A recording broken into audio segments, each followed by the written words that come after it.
പ്രവാചകൻ സല്ലല്ലാഹു അലൈഹി വസല്ലമ ഒരു യാത്ര കഴിഞ്ഞ് മദീനയിലേക്ക് തിരിച്ചു വരികയാണ്. വരുന്ന സമയത്ത് പ്രവാചകൻ്റെ കൂടെ ആ യാത്രയിൽ ഏതാനും സഹാബാക്കൾ കൂടിയുണ്ട്. മദീനയിലേക്ക് എത്തുന്നതിൻ്റെ തൊട്ട് മുമ്പ് പ്രവാചകനും അനുയായികളും ഒരു രംഗം കാണുന്നു. ഒരു സഹാബിയെ മറമാടുന്നതാണ് അവർ ദൂരെ നിന്ന് കാണുന്നത്. പ്രവാചകൻ സല്ലല്ലാഹു അലൈഹി വസല്ലമ കൂടെയുള്ള സഹാബാക്കളോട് ചോദിച്ചു, എന്താണ് അവർ ചെയ്യുന്നത്? ആരാണ് മരണപ്പെട്ടിട്ടുള്ളത്? അപ്പോൾ സഹാബാക്കൾ പ്രവാചകൻ സല്ലല്ലാഹു അലൈഹി വസല്ലം പറഞ്ഞു, റസൂലുള്ളാഹ്, അത് ഇന്നാലിന്ന സഹാബിയാണ്, അദ്ദേഹം നമ്മളുടെ കൂടെ ഉണ്ടാകണമെന്ന് ആഗ്രഹിച്ചയാളാണ്, പക്ഷെ അദ്ദേഹം മരണപ്പെട്ടു പോയി, അദ്ദേഹത്തെ മറമാടുകയാണവർ. അതുവരെ പ്രവാചകൻ സല്ലല്ലാഹു അലൈഹി വസല്ലമയും സഹാബാക്കളും ഒന്നിച്ചായിരുന്നു. എന്നാൽ ആ ഒരു വാചകം കേട്ടതിന് ശേഷം പ്രവാചകൻ ആ മറമാടുന്ന സ്ഥലത്തേക്ക് ഓടി. എന്നിട്ട് ആ മറമാടൽ കർമ്മത്തിൻ്റെ അവിടെ പ്രവാചകൻ മുട്ടുകുത്തിയിരുന്നു, മണ്ണ് വാരിയിട്ടു. ആ സമയത്ത് പ്രവാചകന്റെ കണ്ണിൽ നിന്ന് കണ്ണുനീർ ധാരധാരയായി ഒഴുകി. ഹദീസുകളിൽ കാണാം, ബല്ലസറ, പ്രവാചകന്റെ കണ്ണിൽ നിന്ന് കണ്ണുനീർ താടിരോമങ്ങളിലൂടെ ഉറ്റി താഴെയുള്ള മണ്ണ് നനയാൻ മാത്രം ബക്കാ ബുക്കാ അൻ ശദീദൻ, പ്രവാചകൻ നന്നായി കരഞ്ഞു. എന്നിട്ട് മറമാടൽ കർമ്മം കഴിഞ്ഞതിന് ശേഷം കൂടെയുള്ള അവിടെ സന്നിഹിതരായിട്ടുള്ള മുഴുവൻ ആളുകളോടും പ്രവാചകൻ സല്ലല്ലാഹു അലൈഹി വസല്ലം പറഞ്ഞ വാക്ക്, ഇസ്തഇദ്ദു കയൗമിക്കും ഹാദാ, പ്രിയപ്പെട്ട സഹാബാക്കളെ, ഇതേപോലെ ഒരു ദിവസം നമ്മൾക്കും വരാനുണ്ട്, അതുകൊണ്ട് ഇന്നു തന്നെ തയ്യാറായി നിൽക്കണം കേട്ടോ. സഹോദരങ്ങളെ, എന്തുകൊണ്ടാണ് പ്രവാചകൻ സല്ലല്ലാഹു അലൈഹി വസല്ലമ ഒരു മയ്യത്ത് മറമാടുമ്പോൾ അവിടെ വന്നിട്ടുള്ള ആളുകളോട് ആ മയ്യത്തിനെ കുറിച്ച് സംസാരിക്കാതെ, അദ്ദേഹത്തിൻ്റെ രക്ഷാശിക്ഷകളെക്കുറിച്ച് സംസാരിക്കാതെ, അവിടെ പങ്കെടുത്ത മറമാടൽ കർമ്മത്തിന് പങ്കെടുത്ത സഹാബാക്കളോട് മുഴുവൻ ഇതുപോലെ നമ്മൾക്കും ഒരു ദിവസം വരാനുണ്ട്, ഇന്നു തന്നെ തയ്യാറായി നിൽക്കണം കേട്ടോ എന്ന് പറയാനുള്ള കാരണം എന്താണ്? അതിന് കാരണം പ്രവാചകൻ സല്ലല്ലാഹു അലൈഹി വസല്ലം തന്നെ പറയുന്നുണ്ട്. ഈ മരണപ്പെട്ടിട്ടുള്ള സഹാബിയെക്കുറിച്ച് നബി പറഞ്ഞു സഹാബാക്കളോട്, നോക്കൂ നിങ്ങൾ, അദ്ദേഹം നമ്മുടെ കൂടെ വരണം എന്ന് ആഗ്രഹിച്ചയാളാണ്, പോരണം എന്ന് അദമ്യമായി താല്പര്യമുണ്ടായിരുന്ന ആളാണ്. പക്ഷെ അവസാനം വെച്ച് അദ്ദേഹത്തിന് ചില കാരണങ്ങൾ കൊണ്ട് നമ്മുടെ കൂടെ വരാൻ കഴിഞ്ഞില്ല. പക്ഷെ നമ്മൾ ഏതാനും ദിവസത്തെ യാത്ര കഴിഞ്ഞ് തിരിച്ചു വന്നപ്പോഴേക്കും അദ്ദേഹം ഈ ദുനിയാവിൽ നിന്ന് പോയി. എത്രയോ ആളുകളോട് അദ്ദേഹത്തിന് സംസാരിച്ച് തീർക്കാനുള്ള പലതും ഉണ്ടായിരിക്കാം. ചിലരോടൊക്കെ സാമ്പത്തികമായി പലതും കണക്കുകൾ പൂർത്തിയാക്കാൻ അദ്ദേഹത്തിന് ഉണ്ടായിരിക്കാം, ചിലരോടെങ്കിലും പൊരുത്തപ്പെടിപ്പിക്കാൻ ഉണ്ടായിരിക്കാം. പക്ഷെ അതിനൊന്നും സമയം കിട്ടാതെ പെട്ടെന്നൊരു ദിവസം അദ്ദേഹം ഈ ദുനിയാവിൽ നിന്ന് പോയില്ലേ? ഇതുപോലെയായിരിക്കും വിശ്വാസികളെ നമ്മുടേതും ഉണ്ടാവുക. അതുകൊണ്ട് ഇന്നു തന്നെ തയ്യാറായി നിൽക്കണം കേട്ടോ എന്ന്. സഹോദരങ്ങളെ, നമ്മുടെ ജീവിത പ്രതിസന്ധി എന്താണെന്നറിയോ? ലോകത്ത് നമ്മൾക്ക് എന്ത് നഷ്ടപ്പെട്ടാലും അള്ളാഹുവിൻ്റെ തൗഫീഖും ദീർഘായുസ്സും ഉണ്ടെങ്കിൽ അത് തിരിച്ചു പിടിക്കാൻ നമ്മളെ കൊണ്ട് കഴിയും. അപ്പോൾ നിങ്ങൾ ആലോചിച്ച് നോക്കൂ, 10ാം ക്ലാസ് ഒരു കുട്ടി പാസ്സായില്ല, അയാൾ പരാജയപ്പെട്ടു എന്ന് വെക്കുക. അയാൾക്ക് 2 മാസം കഴിഞ്ഞ് രണ്ടാമത് എഴുതിയെടുക്കാൻ ഈ ദുനിയാവിൽ അവസരമുണ്ട്. നാട്ടിലൊരുപാട് കച്ചവടം നടത്തി നഷ്ടം പറ്റിയ ആളുകൾക്ക് പിന്നീട് ഗൾഫിൽ പോയി ഇതുവരെ സംഭവിച്ച നഷ്ടത്തിനെ മുഴുവൻ അതിജയിച്ച് വലിയ സാമ്പത്തികമായി സുസ്ഥിരത നേടിയ എത്രയോ ആൾക്കാരുണ്ട്. സാധാരണ ഒരുപാട് ജോലികൾ ചെയ്ത് നഷ്ടം പറ്റി ഗവൺമെൻറ് തലത്തിൽ PSC എഴുതി തൻ്റെ ജീവിതം കരുപിടിപ്പിച്ച എത്രയോ മനുഷ്യരുണ്ട്. അഥവാ നഷ്ടങ്ങൾ സംഭവിച്ചാൽ, ദുനിയാവിൽ ഏത് നഷ്ടവും ഒരു വേള അള്ളാഹുവിൻ്റെ തൗഫീഖും ദീർഘായുസ്സും ഉണ്ടായാൽ അത് തിരിച്ചു പിടിക്കാൻ ഭൂരിപക്ഷം കാര്യങ്ങൾക്കും ഈ ദുനിയാവിൽ കഴിയും. നമ്മുടെ മുന്നിൽ ഏറ്റവും വലിയ പ്രതിസന്ധി, നമ്മുടെ ജീവിതം എങ്ങാനും അള്ളാഹു തിരിച്ചു കൊണ്ടുപോയാൽ പിന്നീട് നമ്മൾക്ക് സ്വർഗത്തിന് വേണ്ടി അമൽ ചെയ്യാനോ നരകത്തിൽ നിന്ന് മോചിതനാകാൻ വേണ്ടി അമൽ ചെയ്യാനോ അള്ളാഹുവിൻ്റെ തൃപ്തിയോടുകൂടി ജീവിക്കാനോ അള്ളാഹുവിൻ്റെ പക്കൽ നിന്നുള്ള പാപമോചനത്തിന് വേണ്ടി പ്രാർത്ഥിക്കാനോ പിന്നീട് നമ്മൾക്ക് കഴിയുകയില്ല എന്നതാണ് നമ്മുടെ ജീവിതത്തിലെ ഏറ്റവും വലിയ പ്രതിസന്ധി. നമ്മൾ ആലോചിക്കണം, പ്രവാചകൻ സല്ലല്ലാഹു അലൈഹി വസല്ലമയുടെ കാലഘട്ടത്ത് അലി റളിയല്ലാഹു അൻഹു പറഞ്ഞൊരു വാചകമുണ്ട്, അദ്ദുനിയ മുർത്തഹിലത്തുൻ ദാഹിബ, ദുനിയാവ് ഇങ്ങനെ പോയോണ്ടിരിക്കുകയാണ്. നമുക്കിഷ്ടപ്പെട്ടവർ അവർ ജീവിക്കുന്നു, ചിലർ മരണപ്പെടുന്നു. നമ്മൾക്കിഷ്ടമുള്ള ഭരണാധികാരികൾ അധികാരത്തിൽ വരുന്നു, ഇഷ്ടമില്ലാത്തവർ അധികാരത്തിൽ വരുന്നു. നമ്മൾ ആഗ്രഹിച്ചത് പലതും പൂർത്തിയാക്കുന്നു, ചിലത് പൂർത്തിയാക്കാൻ കഴിയാതിരിക്കുന്നു. നമ്മൾ ഉപ്പയാകുന്നു, വെല്ലിപ്പയാകുന്നു. അങ്ങനെ ദുനിയാവ് അങ്ങനെ പോവുകയാണ്. വൽ ആഖിറത്തു മുർതഹിലത്തുൻ റാജിഅ, പരലോകം, അള്ളാഹു ഒരുക്കി വെച്ച സ്വർഗം, അള്ളാഹു ഒരുക്കി വെച്ച ഭയാനകമായ നരകം, മരണത്തിനു ശേഷമുള്ള വിചാരണകൾ, ഗ്രന്ഥങ്ങൾ ലഭിക്കുന്ന അവസ്ഥകൾ എല്ലാം ഇങ്ങോട്ടും വരികയാണ്. അതിൻ്റെ മധ്യത്തിലാണ് നമ്മൾ ഇന്ന് ജീവിച്ചു കൊണ്ടിരിക്കുന്നത്. വലികുല്ലി വാഹിദിൻ മിൻഹുമാ ബനൂൻ. ഈ രണ്ട് ലോകത്തിനും വേണ്ടി അധ്വാനിക്കുന്ന ആൾക്കാരുണ്ട്. ദുനിയാവിന് വേണ്ടി അധ്വാനിച്ച് ഒരു ദിവസം മരണപ്പെട്ടു പോകുന്ന ആൾക്കാരുണ്ട്. എന്നാൽ തൻ്റെ ദുനിയാവിൻ്റെ കാര്യങ്ങളുടെ കൂട്ടത്തിൽ തന്നെ തൻ്റെ പാരത്രികമായ കാര്യവും താൻ തന്നെ നോക്കണം എന്ന ബോധ്യത്തിൽ അധ്വാനിക്കുന്ന ആളുകളുമുണ്ട്. എന്നിട്ട് അലി റളിയല്ലാഹുവിൻ്റെ വാക്ക്, കുനു അബ്നാ അൽ ആഖിറ വലാ തകുനു അബ്നാ അദ്ദുനിയ. വിശ്വാസികളെ, നമ്മളാകേണ്ടത് നമ്മുടെ കുടുംബം, നമ്മുടെ കച്ചവടം, നമ്മുടെ വരുമാനം, നമ്മുടെ കല്യാണം, നമ്മുടെ യാത്രകൾ, നമ്മുടെ കുട്ടികളുടെ വാർഷികങ്ങൾ, എല്ലാത്തിനും ഇടക്ക് നമ്മുടെ ആരാധനകളും നമ്മുടെ ഇബാദത്തുകളും നമ്മുടെ സൽക്കർമ്മങ്ങളും നമ്മുടെ സ്വതക്കകളും നമ്മുടെ ജുമഅയും നമ്മുടെ നിസ്കാരവും പരിഗണിക്കുന്ന ആളുകളായി മാറണം. വലാ തകൂനു അബ്നാ അദ്ദുനിയ. എല്ലാ ദുനിയാവിൻ്റെ ഏർപ്പാടുകളും കഴിഞ്ഞ് പരലോകത്തിന് വേണ്ടി അധ്വാനിക്കാം എന്ന് വിചാരിക്കുന്ന വിഡ്ഢികൾ നമ്മളാകരുത്. എന്തേ കാരണം? കാരണമാണ് പ്രധാനം. ഹാദിഹി ദാറുൽ അമൽ. ഇത് മാത്രമേ നമ്മൾക്ക് അധ്വാനിക്കാനും പ്രവർത്തിക്കാനും അള്ളാഹ് അനുവദിച്ച സ്ഥലം ഇത് മാത്രമേ ഉള്ളൂ. ഗദൻ, നാളെ ദാറുൽ ഹിസാബ്, വിചാരണ മാത്രമാണ്. ഒന്നുകൂടി പറയട്ടോ, നമ്മൾക്ക് സുബഹിക്ക് പള്ളിയിൽ പോകാൻ അള്ളാഹു തന്ന ഏക അവസരവും ഏക സമയവും ഏക ജീവിതവും ഇപ്പം ഈ ജീവിക്കണതാണ്. നമ്മൾക്ക് ജുമഅക്ക് പള്ളിയിലേക്ക് എത്താൻ അള്ളാഹു നമ്മൾക്ക് തരുന്ന ഏക ആയുസ്സിലാണ് ഇപ്പം നമ്മൾ സമ്മേളനത്തിൽ പങ്കെടുക്കുന്നത്. അള്ളാഹുവിൻ്റെ മാർഗത്തിൽ നമ്മൾ ദഅവത്ത് നടത്താൻ, സ്വതക്ക നിർവഹിക്കാൻ, പാവപ്പെട്ടവരെ സഹായിക്കാൻ, ബന്ധുക്കളുമായിട്ടുള്ള ബന്ധങ്ങൾ കൂട്ടിയിണക്കുവാൻ, അള്ളാഹു പഠിപ്പിച്ച ഖുർആൻ നമ്മൾക്ക് പഠിക്കുവാൻ, അള്ളാഹുവിൻ്റെ ദീനനുസരിച്ച് ജീവിക്കുവാൻ, ഹറാമിൽ നിന്ന് മാറി നിൽക്കാൻ അള്ളാഹു തന്ന ഒരേ ഒരു അവസരത്തിലാണ് ഇപ്പം നമ്മൾ ജീവിക്കുന്നത്. ഗദൻ, നാളെ. നാളെ എന്ന് പറഞ്ഞാൽ നമ്മൾ നമ്മുടെ ഷർട്ടുകൾ മറ്റുള്ളവരുടെ കൈകളാൽ അഴിക്കേണ്ടി വന്നാൽ, നമ്മൾക്ക് വെച്ച നമ്മുടെ കാൽപാദം അടുത്ത കാൽപാദം വെക്കാൻ കഴിയാതെ താഴേക്ക് വീണാൽ, നമ്മുടെ ബാത്റൂമിൽ നമ്മൾ വീണ് ടൈലിൽ തലയടിച്ച് ബ്ലഡ് താഴേക്ക് വന്നാൽ, നമ്മൾ പോകുന്ന വാഹനം 40 സ്പീഡിലാണെങ്കിലും എതിർദിശയിൽ നിന്ന് വരുന്ന വാഹനം 120 സ്പീഡിൽ വന്ന് നമ്മുടെ വാഹനവുമായി കൂട്ടിബന്ധിപ്പിക്കപ്പെട്ടാൽ, നമ്മൾ അടുക്കളയിൽ ഗ്യാസ് അടുപ്പ് കത്തിക്കുന്നതിനിടയിൽ മുൻപാരൊക്കെയോ ഓഫാക്കി വെച്ചതിൻ്റെ പേരിൽ ആളിപ്പടർന്നാൽ, ഇസ്തിരിപ്പെട്ടി ഇടുന്നതിനിടയിൽ ഷോക്കടിച്ച് നമ്മൾ ഈ ദുനിയാവിൽ നിന്ന് പോയാൽ, ദാറുൽ ഹിസാബ്, വിചാരണ മാത്രമേ ഉള്ളൂ. വലാ അമൽ, പിന്നെ പ്രവർത്തിക്കാൻ അവസരമല്ല. എന്താണ് ആ പറഞ്ഞതിൻ്റെ അർത്ഥസോങ്ങളെ? നമ്മളെ വയനാട്ടിൽ നിന്ന് ഒരു ദിവസം അറ്റാക്ക് വന്ന് നമ്മൾ മരിച്ചു, അല്ലെങ്കിൽ നമ്മൾ ആക്സിഡന്റ് പറ്റി മരിച്ചു, അല്ലെങ്കിൽ നമ്മുടെ വീട്ടിൽ എന്തെങ്കിലും ഒരു സ്ട്രോക്ക് വന്ന് ആശുപത്രി കൊണ്ടുപോകുന്നതിനിടയ്ക്ക് നമ്മൾ മരിച്ചു.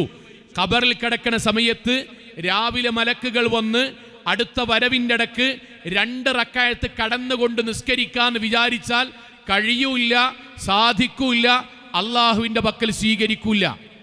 അള്ളാഹു കോടാനുകോടി മനുഷ്യർക്കിടയിൽ വിചാരണ നടത്തുന്ന സമയത്ത് ബാക്കിയുള്ളവരെ വിചാരണക്കെടുക്കുന്ന സമയം കൊണ്ട് ഹിഫ്ളായ 2-3 സൂറത്ത് ഓതാം എന്ന് വിചാരിച്ചാൽ നടക്കില്ല, കാര്യവുമില്ല, സ്വീകരിക്കൂല.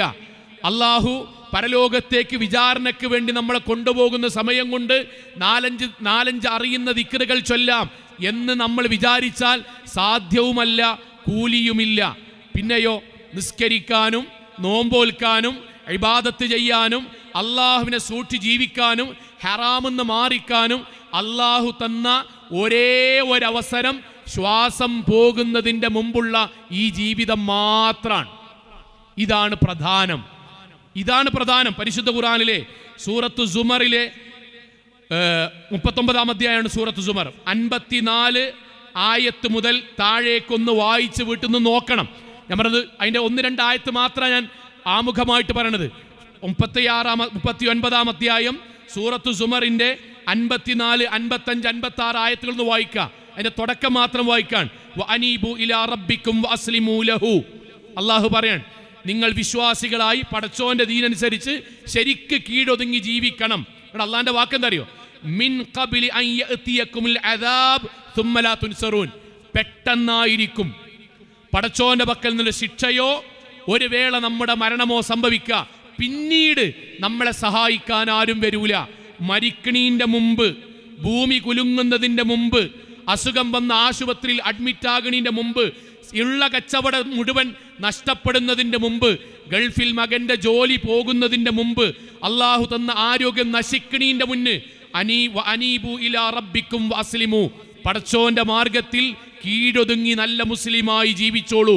അടുത്ത ആയത്ത് കൂടി പറയട്ടോ, ബാക്കി നമ്മൾ വീട്ടിൽ പോയിട്ട് വായിക്കണം. വത്തബിഉ അഹ്സന മാ ഉൻസില ഇലൈക്കും മിൻ റബ്ബിക്കും, അള്ളാഹുവിൽ നിന്നിറങ്ങിയ മാർഗനിർദ്ദേശ പ്രകാരം നന്നായി ജീവിക്കൂ. നമ്മൾ അള്ളാഹ് പറയാൻ, അതിനുള്ള വെച്ച മാനദണ്ഡം എന്താ അറിയോ? മിൻ ഖബ്ലി അൻ യഅതിയകുമുൽ അദാബ് ബഗ്തതൻ, പെട്ടെന്നായിരിക്കും പടച്ചോന്റെ പക്കൽ നിന്നുള്ള ശിക്ഷ വരിക, മരണം വരിക, പരീക്ഷണം വരിക. ഇപ്പോഴുള്ള സമ്പത്ത് കൊടുക്കാൻ പറയുമ്പോൾ ടൈറ്റാന്ന് പറഞ്ഞാൽ അതിനേക്കാളും വലിയ സാമ്പത്തികമായ ദുരന്തം വരാനുണ്ടാകും. അതിന്റെ മുന്നേ കൊടുത്തോളിൻ.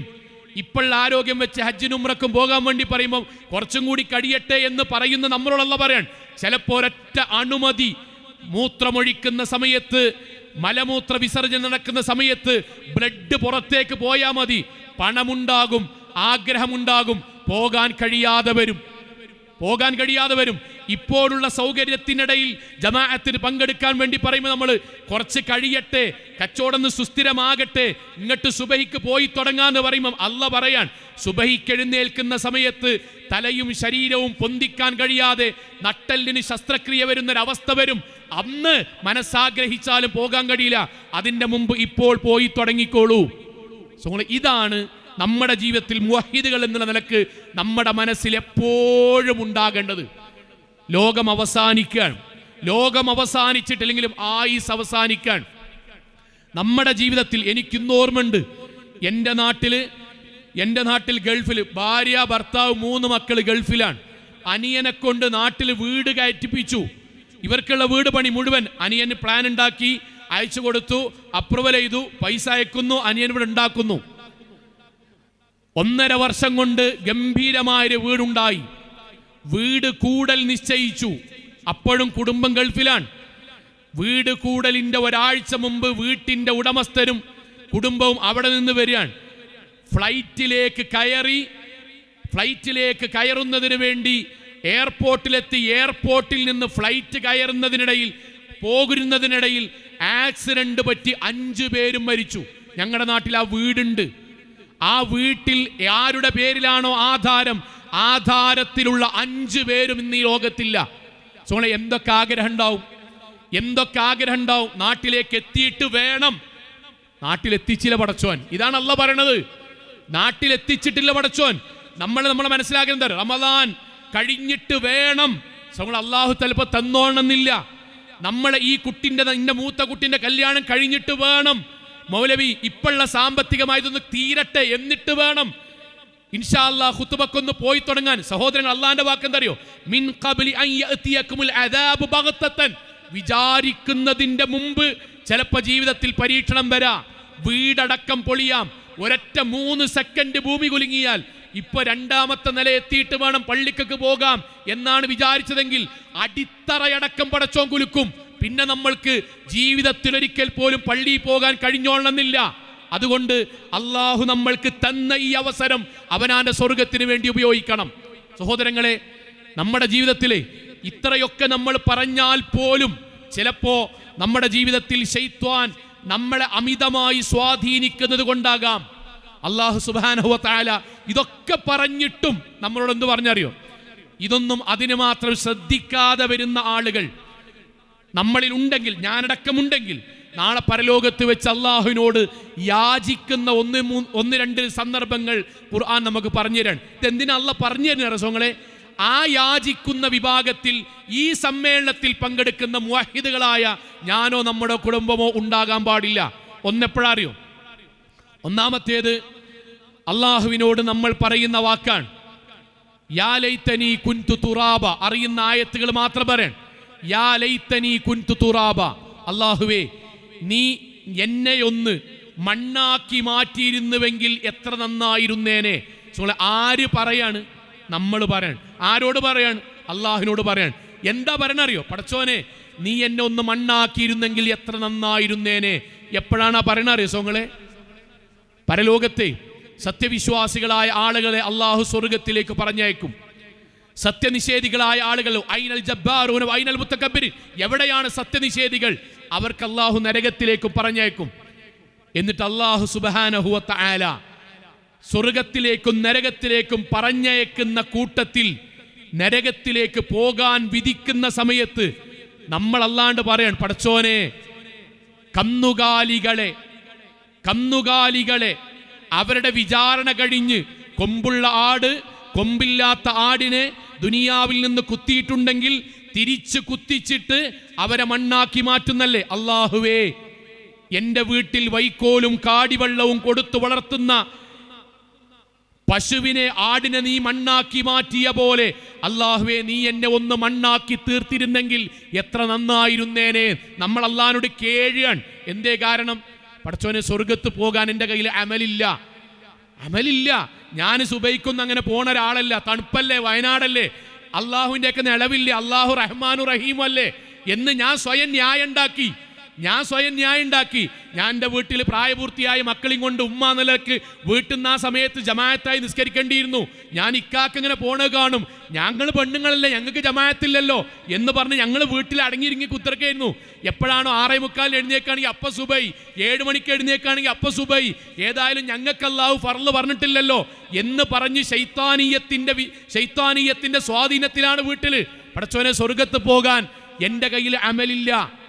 അമ്പിയാക്കന്മാർ, ഔലിയാക്കന്മാർ, സഹാബാക്കൾ, നേരത്തെ ബഹുമാന്യ പണ്ഡിതന്മാർ പറഞ്ഞ പോലെ വയനാടിന്റെ ഓരോ തെരുവോരങ്ങളിലും ഏറുകൊണ്ട് ബഹിഷ്കരണങ്ങൾ സഹിച്ച്, ത്യാഗം സഹിച്ച് ഇസ്ലാഹി പ്രസ്ഥാനം പടുത്തുയർത്തിയ നമ്മുടെ മഹാരഥന്മാരായ നേതാക്കന്മാർ, അള്ളാഹു അവർക്ക് സ്വർഗം നൽകുമാറാകട്ടെ. അവരുടെ കൂടെ നമ്മൾ പരലോകത്ത് നിൽക്കുമ്പോൾ നമ്മൾ പറയും, പടച്ചോനെ, അവർ പോയ സ്വർഗത്ത് പോകാൻ ഞങ്ങളുടെ കയ്യിൽ അമലില്ല. ഇനി രണ്ടെന്താ? രണ്ട് നരകാൻ.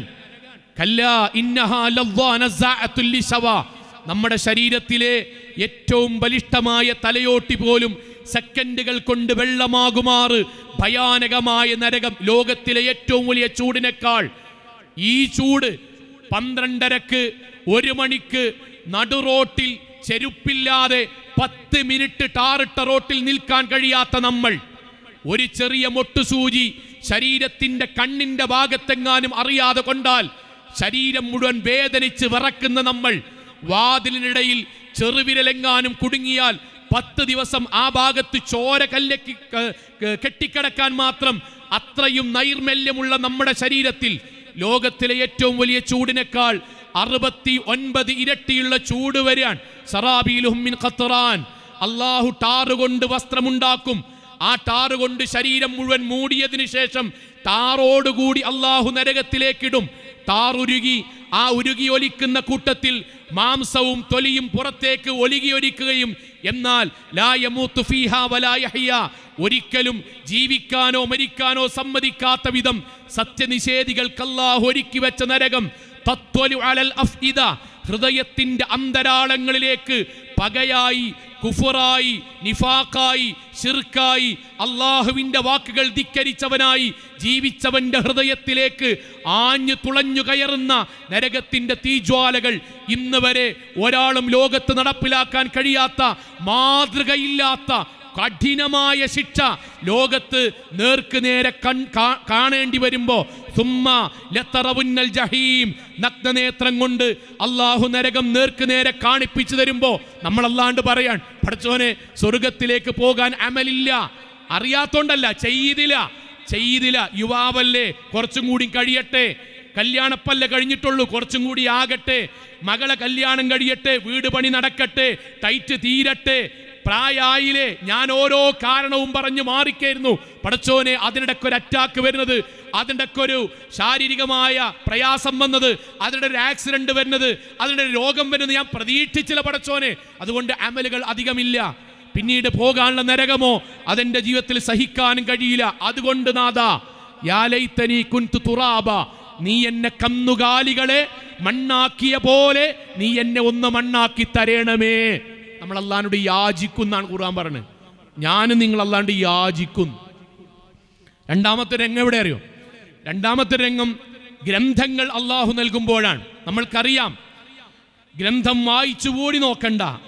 ഒന്നുകിൽ വലത് കൈകളിലോ അല്ലെങ്കിൽ ഇടത് കൈയിലോ അല്ലെങ്കിൽ മുൻഭാഗത്തോ അല്ലെങ്കിൽ പിൻഭാഗത്തോ തരുന്നതോടുകൂടി നമ്മൾക്ക് ബോധ്യപ്പെടുകയാണ് ഏത് ഭാഗത്താണ്. അള്ളാഹുവിനോട് നമ്മൾ പറയാൻ ഇടത് കൈയിൽ ഗ്രന്ഥം ലഭിക്കുന്ന സമയത്ത് യാ ലൈതനി ലം ഊത കിതാബിയ, യാ ലൈതനി, അല്ലാഹുവേ, ലം ഊത കിതാബിയ, ഇങ്ങനെ ഒരു ഗ്രന്ഥം എനിക്ക് നൽകാതിരുന്നെങ്കിൽ എത്ര നന്നായിരുന്നേനെ. യാ ലൈതനി ലം ഊത കിതാബിയ, അല്ലാഹുവേ, ഈ ഗ്രന്ഥം എനിക്കൊന്ന് നൽകാതിരുന്നെങ്കിൽ എത്ര നന്നായിരുന്നേനെ. എന്തുകൊണ്ടാ സോങ്ങളെ പറയണത്? എന്തുകൊണ്ടാ പറയണത്? ഇഷ്ടപ്പെടുന്നത് പോലെ ഇന്ന് വരെ ഒരു ദിവസം ഒരു പേജ് ഓതാത്തതിൻ്റെ പേരിൽ ഞാൻ അസ്വസ്ഥത കാണിച്ചിട്ടില്ല. എപ്പോഴെങ്കിലും ഓതും, എപ്പോഴെങ്കിലും ഞാൻ ജീവിതത്തിൽ തഫ്സീർ എടുത്ത് വായിക്കും. അതിനപ്പുറം ഞാൻ ചെയ്തില്ല. പടച്ചോനെ, അതെല്ലാം ഞാൻ ചെയ്യാം. അല്ലാഹുവേ, ഹറാമാക്കിയ കുറേ കാര്യങ്ങളുണ്ട്. ചിലരോടൊന്നും തെറ്റരുത് എന്നല്ല പറഞ്ഞതാണ്. ലാ യദ്ഖുൽ ജന്നത ഖാതിഉ റഹ്മിൻ, കുടുംബബന്ധം മുറിച്ചവൻ സ്വർഗത്തിൽ പ്രവേശിക്കില്ല എന്നത് നിന്റെ ആയത്തും നിന്റെ ഹദീസുമാണ് പടച്ചോനെ. പക്ഷെ ആളുകൾ പറഞ്ഞ പ്രകാരം ഞാൻ എൻ്റെ മൂത്താപ്പയോട്, എളാപ്പയോട്, അയൽവാസിയോട് പലരോടും ഞാൻ തെറ്റിയിട്ടാണ് പടച്ചോനെ ഞാൻ മരിച്ചുപോയത്. ഞാൻ ചിലരുടെയൊക്കെ സമ്പത്തുകൾ ഞാൻ അനന്തര സ്വത്തിൽ നിന്ന് വളവിലൂടെ കുതന്ത്രത്തിലൂടെ പലതും ഞാൻ നേടിയെടുത്തിട്ടുണ്ട് പടച്ചോനെ. പലരുടെ ഈ ഷോപ്പ് പൂട്ടിക്കാൻ വേണ്ടി മുന്നിൽ നിന്ന് അവസാനം അതിൻ്റെ മദ്യം പറഞ്ഞ് അതിൻ്റെ പണം കൊണ്ട് ഞാൻ ജീവിച്ചിട്ടുണ്ട് പടച്ചോനെ. അല്ലാഹുവേ, ഞാനതൊക്കെ അവസാനിപ്പിക്കാം. അല്ലാഹുവേ, നീ എന്നെ ഒരിക്കൽ കൂടി ദുനിയാവിലേക്കൊന്ന് തിരിച്ചയക്കണം, ഞാൻ നന്നായിക്കൊള്ളാം. സഹോദരങ്ങളെ, വേദഗ്രന്ഥം നമ്മുടെ കയ്യിൽ ഗ്രന്ഥം ലഭിക്കുമ്പോഴും നമ്മൾ അള്ളാഹു ദുനിയാവിൽ നിന്ന് പിടിച്ചു കൊണ്ടുപോകുമ്പോഴും നമ്മുടെ പരലോകത്ത് വിചാരണക്കെടുക്കുമ്പോഴും നമ്മൾ അള്ളാഹുവിനോട് ഇതേ യാചനയാണ് നടത്തുന്നത്. നാഥ, ഒരവസരം കൂടി, ഒരിക്കൽ കൂടി ഞാനിനി ആവർത്തിക്കില്ല നാഥ, ഞാൻ എൻ്റെ തെറ്റുകൾ തിരുത്തിക്കോളാം നാഥ. സഹോദരങ്ങളെ, ഇത് പറയുമ്പോൾ അള്ളാഹുവിൻ്റെ മറുപടി എന്താണ്? അള്ളാഹിൻ്റെ മറുപടി എന്താണ്? ഇപ്പോഴെങ്കിലും മുഹമ്മദേ നിനക്ക് മനസ്സിലായല്ലോ, ഇപ്പോഴെങ്കിലും ഫാത്തിമ നിനക്ക് മനസ്സിലായല്ലോ, ഇപ്പോഴെങ്കിലും അബ്ദുറഹ്മാൻ നിനക്ക് മനസ്സിലായല്ലോ, അതുകൊണ്ട് ഞാൻ നിനക്ക് പുറത്തു തന്നിരിക്കുന്നു എന്നാണോ? എങ്കിൽ നമ്മൾക്ക് സമാധാനിക്കാം. അള്ളാഹുവിന്റെ വാക്കെന്താ അറിയോ? കല്ലാ ഇന്നഹാ കലിമത്തുൻ ഹുവ ഖായിലുഹാ. ഇതാ കല്ലാ, കല്ലാ എന്ന വാക്കിന്റെ അർത്ഥം കല്ല, വേണ്ട, വേണ്ട, ഇനി വിചാരിക്കുന്നത് പോലെയല്ല കാര്യങ്ങൾ. ഇതുവരെ നിനക്ക് 153 കൊല്ലം അവസരം തന്നിട്ട് ചെയ്യാത്തത് ഇപ്പോൾ നിനക്ക് ചെയ്യണമല്ലേ? കല്ല ഇഖ്സൗ ഫീഹാ വലാ തതകല്ലമൂൻ, മിണ്ടരുത്, വായടക്കി വെക്കണം. മരിച്ചതിന് ശേഷം ഇനിയൊരു സംസാരമില്ല, ഇനിയൊരു ന്യായീകരണമില്ല, ഇനിയൊരു തൗബയില്ല, ഇനിയൊരു ഇസ്തിഗ്ഫാറില്ല.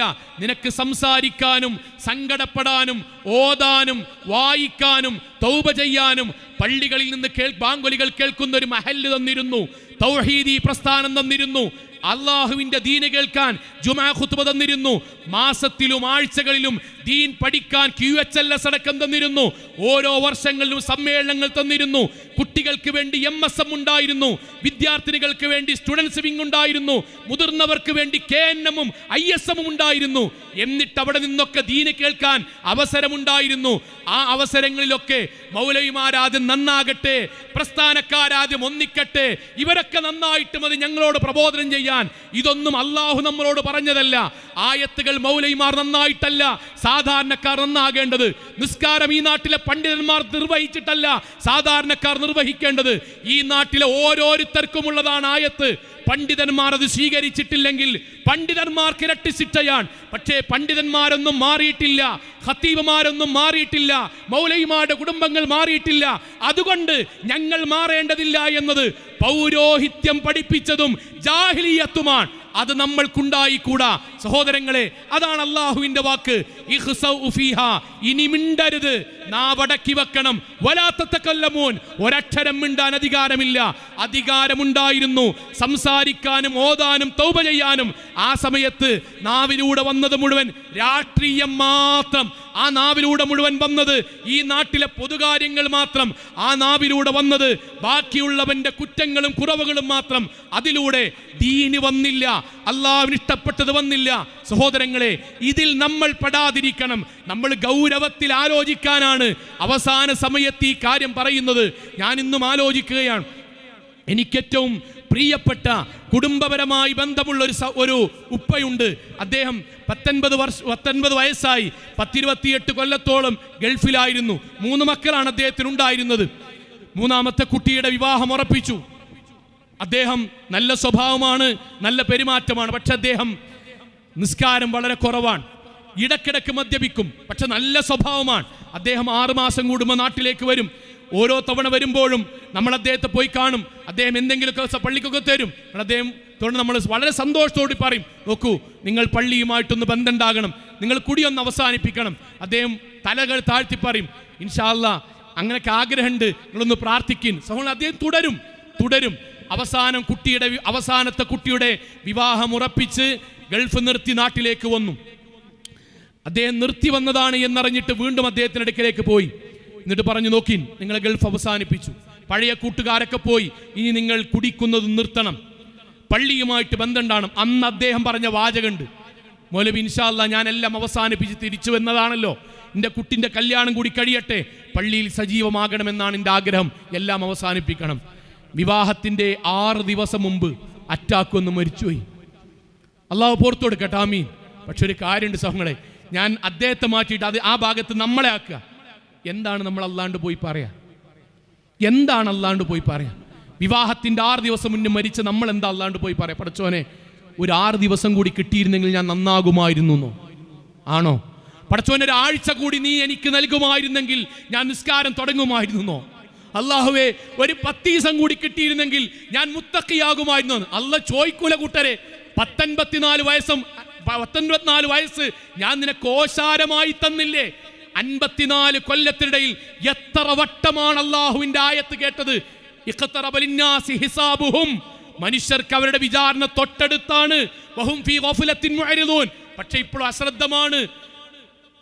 അൽജവന്നാർ വൽ ജന്നത്തു, സ്വർഗ്ഗത്തെയും നരകത്തെയും പറ്റി പ്രവാചകൻ പറഞ്ഞെടുത്ത് മിൻ ശിറാക്കിൻ അലിക്കും, നിങ്ങളുടെ ചെരുപ്പിന്റെ വാറോളം അടുത്താണ്. ചെറിയ ഒരു ദിവസം മതി തീരുമാനമാകാൻ. സഹോദരങ്ങൾ, ആ മനുഷ്യൻ എന്തല്ലാണ്ട് പറയും? ഒരാഴ്ച കൂടിയെന്നോ?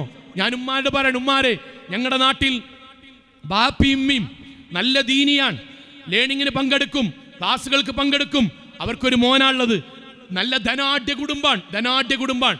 മകൻ ദീനുമായിട്ട് യാതൊരു ബന്ധമില്ല.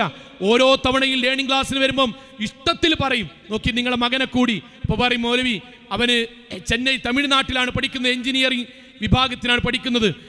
ഇൻഷാ അല്ലാഹ് അവന് നമുക്ക് നാട്ടിലെത്തിയാൽ നമുക്ക് അവൻ്റെ ദീനിയായ കാര്യങ്ങളൊക്കെ സജീവാക്കാം. ഓരോ തവണ നമ്മൾ പറയുമ്പോഴും അവരുമ്മത് പറയും, ഇതേ വാക്ക് പറയും. സഹോദരങ്ങളെ, കോഴ്സ് തീരാൻ എനിക്ക് തോന്നുന്നൊരു 4, 5, 3 മാസമുള്ളൂ. ആ മാസമാകുമ്പോൾ അവിടെ നിന്ന് പഠിക്കുന്ന സ്ഥാപനത്തിൽ നിന്ന്, ചെന്നൈ ടൗണിൽ നിന്ന് രാത്രി 3 മണിക്ക് വീട്ടിലേക്ക് ഫോൺ കോൾ വരാൻ, നിങ്ങളുടെ മകൻ ബ്ലഡ് ഛർദ്ദിച്ചു മരിച്ചു. ഹോസ്റ്റലിൽ നിന്ന് 24 കിലോമീറ്റർ ഇപ്പുറത്താണ്. രാത്രി 3 മണിക്ക് അവനെ കിട്ടുന്നത്. എന്തിനാണ് ഹോസ്റ്റലിൽ താമസിക്കുന്ന ഒരാൾ ബ്ലഡ് ഛർദ്ദിച്ചു മരിച്ചത്? അല്ലാഹു ആലം. പക്ഷേ ഉമ്മമാരോട് ഞാൻ ഗൗരവത്തിൽ പറയാൻ, ആ കുട്ടിയെ നാട്ടിൽ കൊണ്ടുവന്ന്, വലിയ ധനാഢ്യ കുടുംബമായതുകൊണ്ട് എങ്ങനെ മരിച്ചു, എന്ത് മരിച്ചു, അതൊക്കെ ഒരു ഇല്ലാതെയായി. നേരെ ഖബറിൽ കൊണ്ടുപോയി വെച്ചു തിരിച്ചു വന്നു. ഇന്ന് ആ ഉമ്മാക്ക് മാനസിക അസ്വസ്ഥതയാണ്. എന്തേ കാരണം അറിയുമാരെ? ഒറ്റ കുട്ടിയാണ്, നിസ്കരിക്കൂല, ലഹരി ഉപയോഗിക്കും, എല്ലാ സംഗതി ഉണ്ടായിരുന്നു.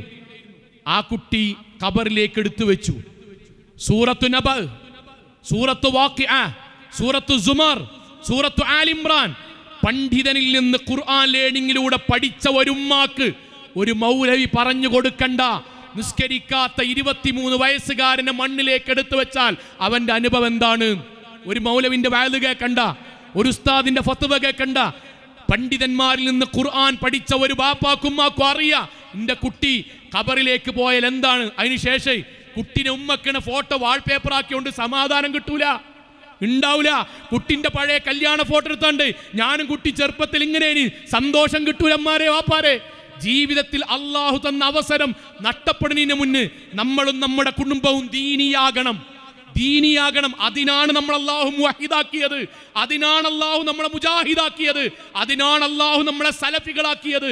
നമ്മൾക്ക് തൗഹീദ് അല്ലാഹു ഓശാരമായി തന്നത്.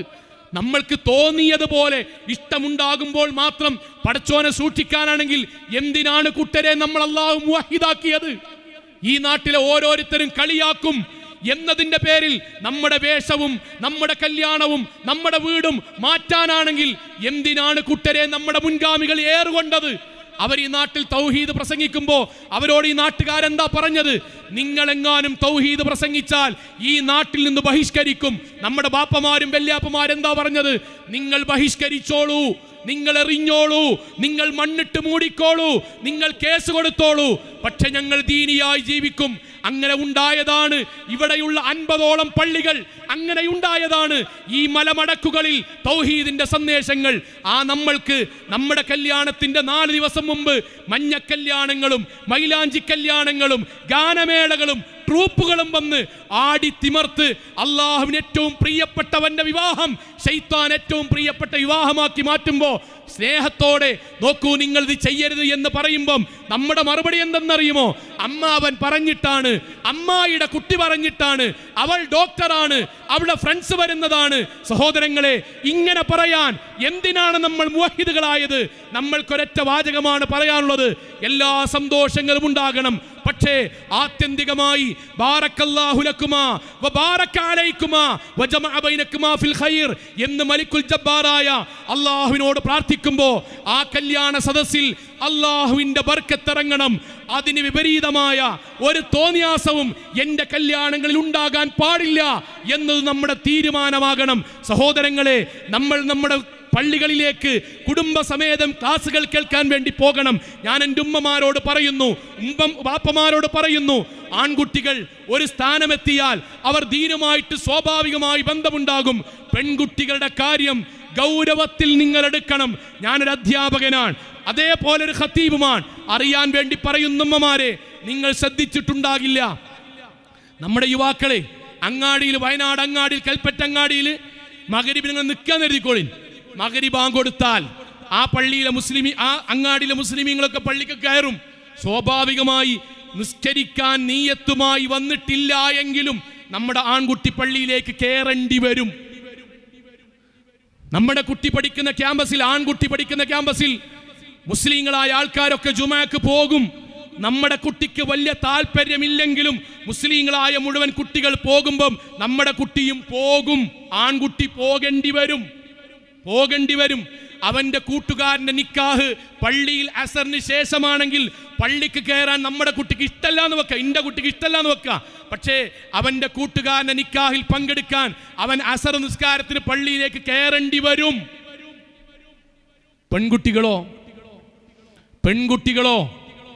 പെൺകുട്ടികൾക്ക് ജമാഅത്തില്ല. പെൺകുട്ടികൾക്ക് അങ്ങാടിയിൽ നിന്നുകൊണ്ട് ബാങ്ക് കൊടുത്താൽ പള്ളിയിൽ കയറുന്നില്ല. ഓൾക്ക് മയ്യത്ത് നിസ്കാരമില്ല, ഓൾക്ക് ഗ്രഹണ നിസ്കാരമില്ല, ഓൾക്ക് മഴയ്ക്ക് വേണ്ടിയുള്ള നിസ്കാരമില്ല, ഓൾക്ക് ജുമാ ഖുതുബില്ല, ഒന്നുമില്ല.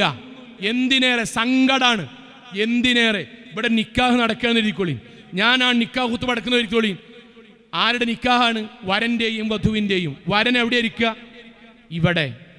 അവൻ വിറച്ചിട്ടാണെങ്കിലും ഭയന്നിട്ടാണെങ്കിലും ബേജാറായിട്ടാണെങ്കിലും ഓ നിക്കാഹ് ഖുതുബ കേൾക്കും. അവന്റെ കൂടെ കേൾക്കേണ്ട വധു എവിടെയാ? എവിടെ ഇരിക്കണ്ടേ? ഇവിടെ അല്ലേ? ഇവിടെ വരനിരിക്കുകയാണെങ്കിൽ ഇവിടെ വധു ഇരിക്കണ്ടേ? ഓൾ എവിടെ ഇരിക്കുക? ഓള് ബാക്കിൽ. കേട്ടോ, 4 ഫ്രണ്ട്സ് ചുറ്റും ഫോട്ടോ അങ്ങനെ എടുക്കും. ഇവിടെ നിക്കാഹ് ഖുതുബ നടക്കുമ്പോൾ ഫോട്ടോ എടുത്ത് തീർന്നിട്ടില്ല, ആ 15 മിനിറ്റ് തന്നെ ഫോട്ടോ എടുക്കണം ഓൾക്ക്. എന്നിട്ട് പുതിയ ടീം പന്തലൊക്കെ ഉണ്ടാക്കിയിട്ട് പുതിയണ്ണിന് വേറെ പന്തൽ, എന്നിട്ട് അതിൻ്റെ ഉള്ളിൽ ഇങ്ങനെ വെക്കുക. എന്നിട്ട് ഓളെടുത്ത് 4 കൂട്ടുകാരികൾ ഫോട്ടോ എടുക്കുക. നിക്കാഹ് ഖുതുബ നടക്കുമ്പോൾ ആർക്കാ നിക്കാഹ് ഖുതുബമാരെ അപ്പാരെ? ഇവിടെ 4 കുട്ടികളും 5 കുട്ടികളുമായ വല്യാപ്പാർക്കും വല്യമാർക്കാ നിക്കാഹ് ഖുതുബ ആണോ? അല്ല. ആർക്കാണ് ഏറ്റവും പ്രധാനം? ഒന്നാമത്തത് ആർക്കാണ്? വധുവിനും വരനും. വരൻ കേൾക്കുന്നു, വധു എവിടെ? വധു അപ്പോഴും ഫോട്ടോ എടുക്കാൻ പോകുക.